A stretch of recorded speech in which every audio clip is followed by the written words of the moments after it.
Negativity అనేది spread అవుతుంది.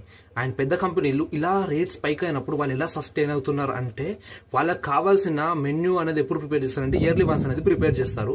And yearly once ఎలా ప్రిపేర్ చేస్తారు, దేన్ని యూజ్ చేసి ప్రిపేర్ చేస్తారు అంటే వాళ్ళు మీట్ ప్రైస్ ని లాస్ట్ ఇయర్ దాంతో కంపేర్ చేసి చికెన్ యొక్క ఎవరైతే సప్లయర్స్ ఉంటారో వాళ్ళతో ఒక అగ్రిమెంట్ అనేది రాపించుకుంటారు. అంటే త్రూ అవుట్ ద ఇయర్ అదే ప్రైస్ కి వాళ్ళకైతే ఆ యొక్క ఫ్రెష్ మీట్ అనేది వాళ్ళు సప్లై చేస్తూ ఉంటారు. అలానే గ్రోసరీస్ వాళ్ళకి అండ్ ఇంకా ఎవరైతే వాళ్ళ యొక్క హోటల్ నడవడానికి కావాల్సి ఉంటారో వాళ్ళందరు వెండర్స్ తోని వీళ్ళు ఒక అగ్రిమెంట్ రాసుకుంటారు. సడన్ గా మార్కెట్ లో ఫ్లక్చువేషన్స్ వచ్చినా వీళ్ళ యొక్క మెనూ మీద ఎలాంటి ఎఫెక్ట్ అనేది పడదు.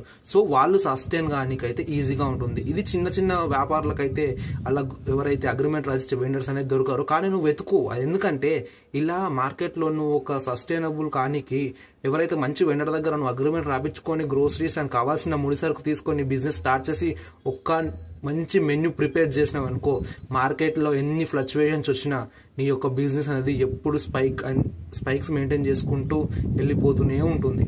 సో ఇలాంటి కంటెంట్ కావాలంటే నువ్వు మన ఇన్స్టాగ్రామ్ పేజ్